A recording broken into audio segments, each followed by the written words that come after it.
이강민의 잡지사 7월호 16번째 페이지. 잡지사의 미혼 여성 에디터 한 명이 선정한 다시 태어난다면 선 한번 보고 싶은 게스트 1위. 썬킴 역사 스토리텔러와 썬문답 함께합니다. 어서 오세요. 뭐 굳이 왜 다시 태어났다라는 설정을 하시는지요? 지금도 가능합니다. 현생에서도 가능한데. 어느 시외 버스터미널을 원하시나요? 시외 버스터미널에서 파주, 성남 다 고르시기만 하십시오. 다방 미팅 한번 하자. 다방 미팅. 다방 미팅이 약간 정감이 있어요. 아날로그틱하고. 전화 해본 적이 없어서. 왜? 자주 해보셨나요? 인천공항 1번 게이트 터미널에서 하는 것보단 예. 왠지 어디 뭐 지방 시외 터미널에서 쌍화차 한잔하면서. 쌍화차 한잔하면서 사랑이 싹 트는 소리가 들리죠, 진짜. 네. 참고로 이 원고로 고백을 한 익명의 에디터는 전에 우리 얘기한 적 있어요. 집에 소를 한 몇백 마리 기르는 그 지역 유지 있지 않습니까? 잘합니다. 어디 뭐 CBS 공개홀이라도 날 잡아야 되는 건가요? 요 밑에 예배당에서 조용히 한번 하시죠. 제가 사회 보겠습니다. 주례를 보시죠. 주례를 알겠고요. 자, 오늘 썬문답 주제. 그동안 틈틈이 결혼에 대해서 주옥 같은 명언들을 날려주신 썬킴 씨에게 특화된 주제가 아닌가 싶습니다. 바로 세기의 정략 결혼인데요. 선생님, 일단 정략 결혼이 무엇인지 정의 한번 내려주시죠. 사랑을 떠나가지고 당사자들 로미오와 줄리엣 사랑하게 놔둬야 될 거 아닙니까? 그렇죠. 당사자의 사랑을 떠나가지고 이른바 그 친권자, 부모님이라든지 아니면 그 보육자의 이익에 따라가지고 억지로 시키는 결혼을 정략 결혼이라고 합니다. 정치적 책략 결혼이죠. 정치적인 목적으로 이루어지는 결혼이다. 아니 이게 결혼이라는 것은 우리나라에는 혼주란 시스템이 있잖아요. 혼주. 혼주, 부모님이요. 네. 그 혼인의 주인이란 뜻인데 이것도 약간 뭐라고 할까 어폐가 있어요. 그렇죠. 그 결혼식의 주인은 신랑 신부지 않습니까? 근데 실제로 하객들 보면 부모님이 주인이에요. 맞아요. 그 신랑 신부는 뻘쭘하게 서 있고 그렇죠. 다 인사하는 거는 아이고 김 사장 축하해. 아이고 그렇죠. 이거 아이고 이분이 아드님이신가? 아이고 축하해. 부모님 잔치예요. 그동안 부모님이 뿌린 축의금 회수하는 자리처럼 맞습니다. 약간 그런 느낌이죠. 그래가지고 바뀌고는 있지만 우리 편집장님께서도 나중에 결혼하실 때 혼주를 본인으로 하실 의향은 없으세요? 그걸 제가 저로 하겠습니다 하면은 할 수 있는 건가요? 그렇죠. 그러니까 부모님 뭐 친구분 친지들은 안 오셔도 됩니다. 그렇게. 저 혼자 제 친구들과 파티하겠습니다. 전 제 친구가 별로 없어요. 알겠습니다. 그랬다가는 결혼식이 망할 수 있기 때문에 부모님 친구분들 모시겠습니다. 네. 정략 결혼이 가장 성행한 시기는 언제인가요? 이게 국가별로 다 비슷해요. 이제 이른바 이제 왕권, 영주의 권리가 강화될 때 서로 이제 권력 싸움할 때 전투가 벌어질 때 가장 심각했거든요.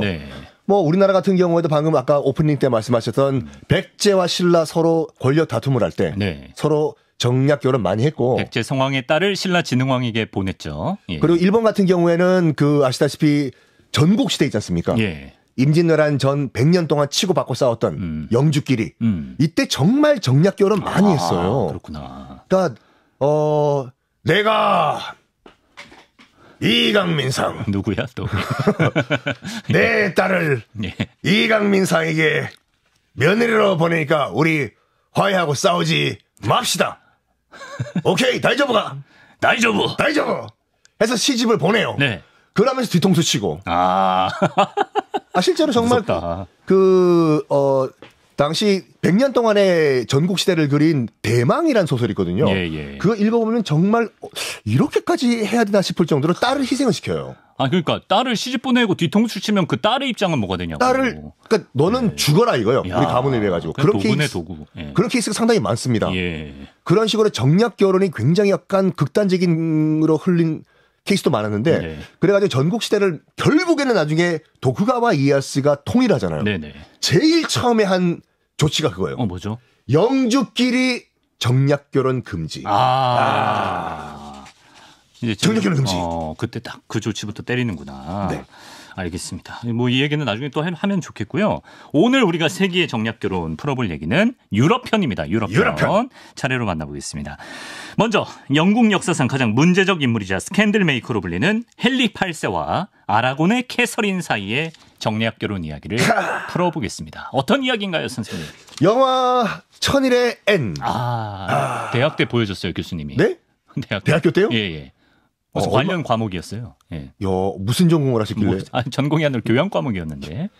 거기 보시면 알겠지만 그 수많은 영화와 뮤지컬과 소설의 주인공으로 등장하는 것이 영국 왕이 상당히 많지 않습니까? 그렇죠. 헨리 8세가 참 많이 등장을 해요. 왜냐하면 부인이 6명이나 있었어요. 6명. 6명 부인과 결혼한 이유가 딱 하나밖에 없습니다. 뭐죠? 뭘까요? 그 권력? 권력이라기보다는 네. 아들을 낳기 위해서. 아들을 얻기 위해 가지고. 지금 헨리 8세의 초상화 보이는데 약간 일단 저 헨리 8세는 약간 백일섭 선생님 같이 보이긴 보이는데. 갑자기 백일섭 선생님. 예. 단단하네요. 단단하네요. 예, 네. 그러니까 뭐 드라마나 영화에서는 굉장히 나쁜 악인으로 묘사가 되지만 네. 일단 굉장히 머리가 좋고 똑똑한 인물이었대요. 6개 국어를 하고 등등등. 그 부인이 6명이라서 6개 국어를 한 건 아니겠죠? 그것도 연구 대상이다 그것도요. 예. 그렇고요. 일단은 그 아버지 선왕이 이제 헨리 7세지 않습니까? 네. 다음 왕위를 그 형제가 2명 있었어요. 헨리 8세의 형 아서라고 있었는데 네. 당연히 이제 아서에게 이제 왕위를 물려주기로 하고 정략 결혼을 시킵니다. 네. 당시 영국이 딱 봤을 때 야 유럽 족보 갖고 와봐. 우리가 어느 나라와 정략 결혼에 사돈을 맺으면은 가장 유리할까? 유리할까? 대왕. 나중에 스페인 땅이 되는 아라곤 집안과 이 왕국과 사돈을 맺으면 예. 나름 괜찮을 것 같습니다. 콜 좋아. 네. 마침 그 아라곤의 캐서린이라고 그 공주가 있는데 네. 그 캐서린과 네. 맏아들이신 아서. 정확한 영어 발음은 아더죠. 아더왕. 그렇죠. 할 때 아더죠. 결혼을 시키면 괜찮을 것 같습니다. 예. 콜 추진해라. 해서 막대한 결혼 지참금을 아라곤에 보내요. 이 정도면 콜 사돈 맺겠습니까? 한 장, 2장, 3장. 이 정도면 콜. 해서 정략 결혼이 땅땅땅 성사가 돼요. 예. 그래서 이제 캐서린이랑 아라곤, 그러니까 지금 아라곤이란 나라는 지금의 스페인. 그러니까 스페인은 이렇게 보시면 돼요. 카스티아란 나라랑 아라곤이란 나라가 합쳐져 가지고 지금의 스페인이 됐는데 이 아라곤의 캐서린이 시집을 와요. 예. 영국으로. 아서와 결혼을 해요. 네. 했구나. 했어요. 네. 그런데 아서가 비리비리비리비리비리 병약했군요. 해서 바로 죽어버려요. 그래서 갑자기 영국으로 시집 오자마자 캐서린이 어떻게? 약간 뭐라고 할까 남편이 사라진 거예요. 네. 나는 누구고 난 여기서 뭐 하고 있니? 본의 아니게 돌싱이 된 거죠. 예. 돌싱 원하십니까? 저요? 아직 가지도 않았는데 뭘 돌아올 생각을 해요. 예. 미리 뭐 계획하는 것도 괜찮죠. 나중에 뭐 조언 좀 해주시고. 쓰리싱도 괜찮습니다. 예. 그래가지고 네. 원래 원칙은 다시 돌아가야 돼요. 아라곤으로요. 이 결혼은 무효다. 뭐 어차피 결혼한 지 뭐 얼마 되지도 않고 예. 뭐 남편이 죽었기 때문에 네. 안 보내요. 그 시아버지가. 네. 왜냐면 결혼 지참금 엄청나게 보냈잖아. 이거를 다시 정산하기 아까운 거예요.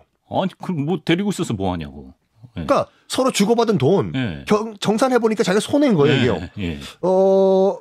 내가 손해니까 금전적으로 넌 잠깐 있으라고. 며느리. 캐서린. 근데 내 아들이 하나가 더 있는데 네. 헨리라고. 우리 둘째 아들이랑 결혼할래? 그게 됩니까? 이게요. 네. 당시 로마 교황 법에 따르면은 네. 둘이 동침을 안 했을 경우에는 합법적인 부부가 성립이 안 된다라는 법이었어요. 그러니까 죽은 아서와 캐서린이 동침을 안 했으면. 그래서 캐서린이 네. 그렇게 자기 입으로 증언한 거예요. 전 결혼했는데요. 네. 아서 전 남편과 네. 동침을 안 했습니다. 그렇죠? 거짓말 같은데. 그러면 합법적인 부부가 아니죠? 아니에요. 거의 결혼 취소. 취소가 돼버린 거예요. 그리고 이제 동생 헨리, 나중에 헨리 8세가 되는. 시동생이죠, 원래는. 원래 시동생이죠. 예. 백일섭 선생님이요. 네. 와, 결혼을 해버려요. 이게 굉장히 이거부터 정략 결혼이에요. 돈이 이렇게 싫어가지고. 그러네. 헨리 8세가 이제 아라곤의 캐서린이랑 결혼했는데 예. 목표는 딱 하나였어요. 뭐냐? 자기의 왕위를 이을 아들을 낳자. 그런데 캐서린이 계속 안타까운 얘기지만 사산을 하고 아들을 못 낳는 거예요. 예. 딸만 낳아. 딸은 낳았구나. 예. 그 딸을 낳은 것이 이제 나중에 또 영국 국왕이 되는 이제 메리거든요. 블러디 메리? 그렇죠. 그리고 또 아들을 못 낳아요. 예. 그러면 헨리 8세는 내가 저 캐서린이랑 결혼한 이유는 정략 결혼한 이유는 아들이 목표인데 아들을 못 낳는다. 이거 이 결혼 이게 아닌데. 근데 그때 캐서린의 하녀였던 한 여인이 접근합니다. 누구죠? 대왕 안녕하세요. 제가 아들 낳아드릴게요. 예. 네가? 진짜로? 제가 아들 낳아드릴게요. 진짜로 그랬대요. 진짜로. 네 이름은 뭐냐? 예. 앤 볼린이라고 해요. 앤 볼린이구나. 앤 볼린이 캐서린의 하녀였어요. 시녀요. 예. 뭐 기록에 따르면 굉장히 미녀였대요. 네. 그러니까 약간 해니 팔스도 그쪽으로 마음이 넘어간 거예요. 일단 뭐 마음도 가고 또 아들도 낳아준다고 했으니까. 네. 그래? 오케이. 콜. 그러면 나 캐서린이랑 이혼한 다음에 너랑 결혼할게. 그때 잠깐만 우리 이제 한번 태클 걸어요. 네. 태클을 걸어요. 걸는 사람이 있었는데 로마 교황청에서 합법적인 이유 없이 이혼 안 된다. 태클을 건 거예요. 로마 교황청에서. 그때까지만 하더라도 영국은 카톨릭 국가였거든요. 약간 신부 선생님처럼 중재를 한 거죠. 사주 후에 내가 이혼 도장 찍어줄게. 꽃보다 알배인가? 왜 다 나오시네. 네. 여기에 헨리 8세가 이거 안 되는데 이러면 그래가지고 계속 요구를 합니다. 로마 교황청에 이혼 도장 좀 찍게 해달라. 안 된다. 해달라. 안 된다. 세기의 대결정을 내려요. 세기의 대결정. 헨리 8세의 결정. 헨리 8세의 결정. 그러면 오늘부터는 우리 영국은 로마 교황청과 카톨릭과 연을 끊고 새로 종교를 만든다. 이른바 영국 국교 성공회를 만들어버려요. 성공회를 만들어서. 그냥 로마 교황청과 이혼 안 해주죠. 그러면 로마 교황청과 손 끊고 손절하고. 나 헨리 8세는 그러면 이혼을 위해 가지고 나는 영국 국교 따로 만들겠습니다. 그러니까 영국에서 종교의 최고 존재는 나다. 난 더 이상 교황이 아니라 나 헨리 8세다. 내 말이 법이다. 그래가지고 이런 목적으로 만들어진 이 종교이기 때문에 아직도 성공회와 영국 국교와 로마 카톨릭과는 그 세부적인 갈등이 있구나. 이 미사 프로토콜은 거의 비슷해요. 비슷해요? 네. 하여간 새로운 영국 국교를 만들고 이혼을 해버립니다. 캐서린과. 그리고 앤 볼린과 결혼을 해요. 아들 낳나요? 낳을까요? 근데 아까 6명까지 간댔잖아. 그쵸. 못 낳았나 보네. 아들은 못 낳아요. 이것도 두 번째 정략 결혼이었어요. 아들은 못 낳아요. 헨리 8세는 이거 아닌데 이거는. 이거 아닌데. 아닌데. 뭔가 인생이 잘 안 풀리네. 그래가지고 정말 안타깝게도 일단 이혼은 안 되고 해서 어쨌든 얘와는 헤어져야 되니까 이제 그 영화에도 잘 묘사가 됐지만 그 천인의 앤 볼린에도 근친 관계를 맺어서 여러 가지 말도 안 되는 죄목을 뒤집어 씌운 다음에 런던 타워에 가둬버린 다음에 참수를 시켜버립니다. 그렇죠. 그래서 앤 볼린이 헨리 8세의 부인이 된 다음에 참수될 때까지 딱 그 기한이 1000일이었어요. 그래서 1000일의 앤이군요. 그래서 1000일의 앤이라고 해요. 피의 메리. 이런 하여간 지금 다 말씀을 드릴 수가 없고 그렇죠. 6명이나 결혼을 아들 낳을 때까지 세 번째, 네 번째, 다섯 번째 간 거예요. 아들 못 낳으면 참수. 결국엔 낳았나요? 아들을 낳긴 낳지만 에드워드 6세라고 그렇게 오래 못 가요. 병약해요. 그래서 어쩔 수 없이 이제 메리 여왕이 또 등장을 합니다. 그러니까 이거를 나중에 그 현세 극작가라든지 아니면 영화 시나리오 작가들이 봤을 때는 얼마나 좋은 영화 소재예요. 그렇죠. 헨리의 혼인 리스트가 있습니다. 아라곤의 캐서린과 결혼했다가 무효화되고요. 엠블린과 결혼했다가 엠블린 참수당하고 같은 해 제인 시모어와 결혼했지만 다음해 제인 시모어 사망. 3년 뒤에 클레페의 앤과 결혼했지만 같은 해 혼인 무효화. 또 같은 해 캐서린 하워드와 결혼하고 이분 역시 2년 뒤에 사형. 그리고 마지막으로 1543년 캐서린 파와 결혼해서 드디어 좀 비교적 안정을 이뤘지만 아들은 또 오래 살지 못했다. 캐서린 파는 두 사람 다 늙음하게 결혼했거든요. 캐서린 파는 또 한 번 돌싱이었어요. 그래요? 그래가지고 기록에 따르면은 헨리 8세가 거의 골골골할 때 약간 뭐라고 할까 그냥 뭐 갖다 드릴까요? 죽 갖다 드릴까요? 이런 수준이었다고 하죠. 수발되는 역할. 저 예전에 박광일 선생님이랑 숙종의 환승연애 편 한 적이 있는데 확실히 좀 숙종과 헨리 8세는 동서양 세계관의 최강자가 아닌가 싶습니다. 자, 이번엔 정략 결혼의 끝판왕으로 불리는 영국 빅토리아 여왕 이야기를 해보겠습니다. 이분이 이제 정략 결혼으로 유럽의 역사를 바꾼 인물이다 이런 평을 받는다고요? 유럽의 할머니라고 불려요. 유럽의 할머니. 그러니까 뭐 아들, 할머니네. 손자, 며느리 다 싹 다 유럽의 각국의 시집을 다 보내요. 그래가지고 얘들아 그러면 독일, 러시아 등등등 덴마크 등등등 네 할머니 라고 할 정도로 그러니까 정략 결혼의 끝판왕이라고 할 수 있어요. 유럽의 할머니. 그러니까 이 빅토리아 여왕 같은 경우에 그러니까 해가 지지 않은 대영 제국을 만든 사람이 저 할머니거든요. 빅토리아 여왕. 그러니까 인도도 식민지를 저 여왕 때 만들었고 홍콩이 영국 식민지가 된 것도 저 여왕 때 만들었고 하여간 결혼 자체도 정략 결혼을 시작을 했어요. 아, 저분 결혼도? 남편이 독일 사람이었습니다. 아, 그래요? 엘버트라고. 이 결혼을 했는데, 남편 자체가 독일 사람이다 보니까, 그러니까 국경을 넘은 정략 결혼에 약간 거부감이 없는 거예요. 그러네. 그래가지고, 러시아, 독일, 우리가 알만한 모든 국가에 아들, 딸뿐만 아니라 손자, 손녀까지 싹 다 결혼을 거예요. 나중에는 이 손자들끼리 1차 대전을 일으켜요. 손자들끼리? 아, 그렇게 보낸 손자들끼리? 그러니까 독일의 빌헬름 2세 있지 않습니까? 1차 대전을 일으켰던 빌헬름 2세는 빅토리아 여왕의 손자예요. 아, 그렇군요. 그리고 저기 보이지 않습니까? 빌헬름 2세요. 그리고 당시 독일에 맞서 싸웠던 러시아 황제가 니콜라이 2세거든요. 니콜라이 2세는 빅토리아 여왕의 손녀 사위예요. 손녀 사위. 아, 러시아로도 보냈구나. 그러니까 어떻게 보면 친척끼리 싸운 거예요. 그러니까 애초에 보냈을 때는 자기 영향력은 좀 세게 하고 좀 평화를 다지기 위해서 보냈을 텐데 이게 예상치 못한 전개가 됐네. 그러니까 이렇게 유럽사 공부하실 때 이렇게 보시면 됩니다. 유럽이란 대륙, 저는 대륙이라고 안 보거든요. 대륙이라고 보세요? 유럽이요? 네. 대륙으로 배웠는데요. 러시아 빼고 지금 우크라이나 포함되어 있는 유럽 대륙을 딱 들어가지고 던지면은 중국 안에 쏙 들어가요. 그래서 대륙이라기보다는 프랑스, 독일 하나의 큰 나라다. 프랑스, 독일, 벨지움 이런 나라들이 서로 치고받고 싸우는 게 지금으로 치면 산동성, 산서성, 뭐 섬서성끼리 싸우는 거랑 그런 느낌이다라는 거예요. 그러니까 유럽 연합이 나오는 거고. 그러니까 집안 싸움이라고 보시면 돼요. 유럽의 각국의 전쟁은. 그렇군요. 이 기업형 정략결혼, 빅토리아 왕의 정략결혼 프로젝트도 한번 읊어달라 그러는데 너무 많아서 이걸 어떻게 읊죠? 뭐 일단 프로이센으로도 보내고, 또 헤센, 뭐 바텐베르크, 피르몬트, 뭐 슐레스비 홀슈타인, 러시아 차르의 딸에게도 보내고, 그리스로도 보내고, 유럽 전역에서 7명이 왕위에 오른 적도 있고, 엄청납니다. 이런 분들이. 하지만 손자끼리 결국에는 갈등이 생기면서 1차 대전까지 발생하는 비극으로 이어졌다. 그래서 한 번은 빅토리아 여왕의 손자들 있잖아요. 각국의 국왕들, 손자들끼리 모여가지고 이리 와.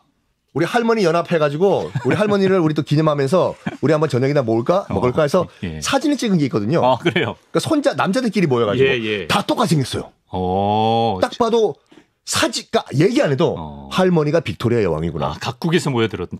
똑같이 생겼다. 야, 이거 뭐 칠순잔치 때 난리 났겠네. 문제는 손자들이 통역이 필요했어요. 언어를 못해서. 그러니까. 워낙 진즉에 보냈기 때문에.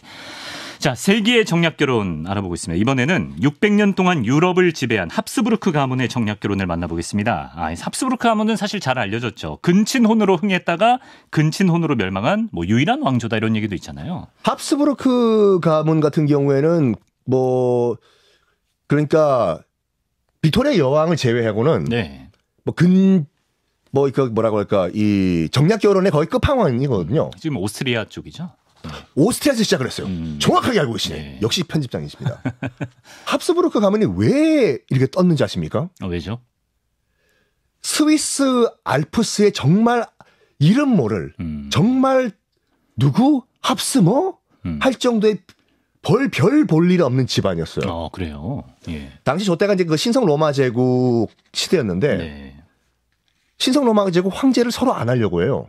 각 지방 영주들이요. 왜요? 왜냐면 너무 교황이 괴롭혔거든요. 그래요. 야, 신성 로마 제국 국왕. 아니, 이것도 좀 하라고. 세금 좀 더 내라고. 그래서 신성 로마 제국의 영주들이 황제를 안 하려고 해요. 야, 됐고. 난 영주로 할 테니까. 야, 네가 황제해. 야, 정신 나갔냐? 나 안 해. 네가 해. 됐다고. 갑자기 배가 아파서 된 거예요.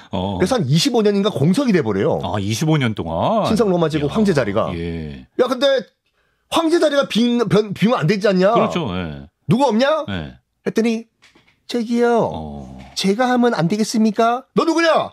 저 알프스에 있는 합스부르크라고 하는데요. 예. 너 할래? 열심히 하겠습니다. 무슨 하이디급의 수줍음이네. 네? 예. 하이디 그렇죠. 예. 열레 히후. 예. 자원을 했군요. 한다고 하니까 정말 그때까지만 하더라도 별 볼 일 없었던 합스부르크를 예. 오스트리아 신성 로마 제국의 황제 자리에 앉혀요. 네. 근데 그 일대 황제가 이제 그 루돌프 2세라는 사람이었는데 루돌프입니까? 예. 루돌프 사슴코는 네. 속에 칼을 갈고 있던 사람이었어요. 어쨌든 황제가 됐잖아요. 네. 내가 이제 너희들한테 빌빌거리던 그런 합스부르크를 보이냐? 어찌됐거나 난 이제 너희들의 황제야. 그렇지. 하면서 그때부터 칼을 꺼낸 다음에 정복을 하기 시작해요. 야, 야망가다. 내가 원래 목소리가 이런 줄 알았지. 내 목소리가 원래 이래. 그래가지고 이제 유럽 각국을 정복을 하면서 네. 그 내가 믿을 수 있는 건 내 가문밖에 없다 하면서 각국 정복을 한 그 국가에 네. 살려는 드릴게 네. 하면서 단 결혼은 우리 합스부르크 집안의 가문과 해. 정략 결혼으로. 하면서 정략 결혼으로서 이 친인척 관계를 맺어버려요. 네. 그것이 이제 지금까지 이어져 왔는데 네. 이어져 왔다기보다는 합스부르크 가문이 그것 때문에 망했어요. 너무 합스부르크 가문끼리만 근친혼을 하다 보니까 네. 유전병에 걸려버린 거예요. 그러니까 옛날에도 여기저기서 있긴 있었지만 이 합스부르크 가문은 너무 가까운 사이끼리도 했다는 거예요. 뭐 삼촌 조카끼리 뭐 결혼을 하기도 하고. 물론 고대 로마에서는 네. 진짜 친 누나 친 남동생끼리도 결혼하는 경우도 있지만 클레오파트라가 그러지 않습니까? 예. 뭐 삼촌 조카는 기본이고 하다 보니까 뭐 여러분 다 보셨을 거예요. 그 턱이 굉장히 길게 늘어지는 롱턱이죠. 저 유전병이 생긴 거예요. 네. 대체로 진짜 다 턱이 그러니까 이제 소위 말하는 뭐 주걱턱이란 표현으로 옛날에 썼었는데 그런 느낌이네요. 예. 저 그림에 보면은 중간 위쪽에 보면 카를로스 2세 있지 않습니까? 네. 저건 스페인 합스부르크 가문의 그 왕이었는데 네. 너무 주걱턱이 길다 보니까 네. 기록에 따르면은 윗니와 아랫니가 붙지가 않아가지고 항상 침을 질질질 흘렸다. 밥을 제대로 못 먹고 네. 그리고 키는 컸는데 예. 다리가 짧았다. 그러니까 몸통 허리가 굉장히 길었던 거예요. 저분이군요. 카를로스 2세. 어릴 때 젖을 못 먹었대요. 그러니까요. 예. 제대로 걷지도 못했다. 그러니까 너무 심한 근친혼 때문에 네. 솔직히 저것 때문에 이게 가문이 멸종이 돼버렸어요. 카를로스 2세 저분은 심지어 30살쯤 됐을 때는 노인의 모습이었다 그러더라고요. 약간 국왕으로서 나라를 통치 못할 정도로 횡설수설했다고 하죠. 그러니까 유전병이 진짜 근친끼리는 그거 누구냐? 네. 마리 앙뚜아네트. 네. 마리 앙뚜아네트. 네. 친하세요? 저랑요? 네. 마리 앙뚜아네트랑 제가 왜 친하죠? 예. 그렇죠. 네. 마리 앙뚜아네트도 네. 합스부르크 가문이에요. 그렇죠. 마리 앙뚜아네트도 합스부르크 가문인데 프랑스에서도 알았어. 오스트리아 공주잖아요. 마리 앙뚜아네트가. 네네. 혹시 루이 16세랑 결혼을 시켜야 되는데 혹시 그때 유전병 있는 거 아닙니까? 이게 알려졌구나. 알렸죠. 예. 저요 유전병이 있긴 있는데 그렇게 심하진 않아요. 봅시다. 보니까 약간 턱이 밑으로 긴 거예요. 약간. 마리 앙뚜아네트가 심하진 않았어. 예. 딱 보니까 약간 그 유전병이 있는데 저거 안 되겠습니다. 해가지고 네. 뭘 했냐면 아마 거의 첫 근대적인 케이스의 치아 교정이 아니었나? 치아 교정을 한다. 마리 앙뚜아네트를 오스트리아에서 치아 교정을 시켜줘요. 근데 교정한다고 유전병이 없어지나요? 그러니까 턱 사이즈를 줄인 거예요. 예. 턱 사이즈를 줄인 다음에 이 정도면 괜찮습니까? 그 정도면은 뭐 괜찮습니다. 해서 턱 교정을 한 다음에 루이 16세와 결혼합니다. 이거 몰랐네. 이거는 잡지 사이즈만 나오는 정도예요. 교정의 시초. 교정의 시초. 다른 데서 말씀하시는 거 보이기만 해봐요. 네. 잡지사에서만 나옵니다. 그럼요. 네. 그래서 한때는 저런 턱 모양을 가리키는 표현으로 이제 관용어처럼 합스부르크 턱 이런 말까지 생겼다고 하고요. 실제로 한 연구팀이 카를로스 2세의 혈족 3,000명의 DNA를 조사해봤더니 그중 20%가 희소 유전자를 갖고 있었고 결국 이제 신체적, 정신적 장애로 인해 2세를 갖는 능력까지 상실하게 되면서 말씀하신 대로 왕가의 맥이 끊기는 비극적인 결말을 맞게 됩니다. 그러니까 유럽의 여러 왕실들은 전쟁 또는 무슨 뭐 여러 가지 다른 이유 때문에 네. 정치적 이유 때문에 멸종을 당한다든지 이런 케이스가 많았잖아요. 그렇죠. 합스부르크 가문은 거의 유럽에서 유일하게 셀프 멸망을 했어요. 자멸을 했습니다. 자멸을 했습니다. 예. 세계의 정략 결혼 이야기를 통해서 오늘 유럽 역사를 알게 됐는데요. 끝으로 썬킴 씨에게 결혼이란? 아름다운 그 속인 걸. 또 그 단어가 나오네요. 예. 동의하십니까? 저는 아직 모르겠습니다. 저는 네. 말을 아끼겠고요. 잡지사의 공식 입장 아니고요. 결혼하실 때는요. 예. 꼭 한번 우리도 운전면허 갱신하잖아요. 네, 네. 결혼도 갱신 제도가 있었으면 좋겠습니다. 갱신해서 5년에 한 번씩 연장하시겠습니까? 구청에 가가지고 예. 연장 신청하고 시험도 다시 보고 면허증이 있어야 돼요. 전 말을 아끼겠습니다. 각자 알아서 이 발언에 반응해 주시길 밖에 바랍니다. 있는 저기 로버트 드니로 인턴님도 고개 끄덕끄덕 하시네요. 근데 진짜 공감하는 표정이네. 저 얼굴에 저 화사한 미소가 봐봐요. 제가 어떤 드립을 쳐도 저런 표정 안 나오는데 지금 활짝 웃고 있습니다.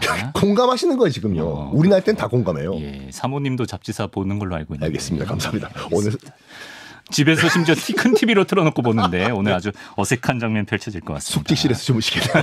네. 썬문답 유럽 역사 속 세기의 정략 결혼 살펴봤습니다. 썬킴 씨 고맙습니다. 감사합니다.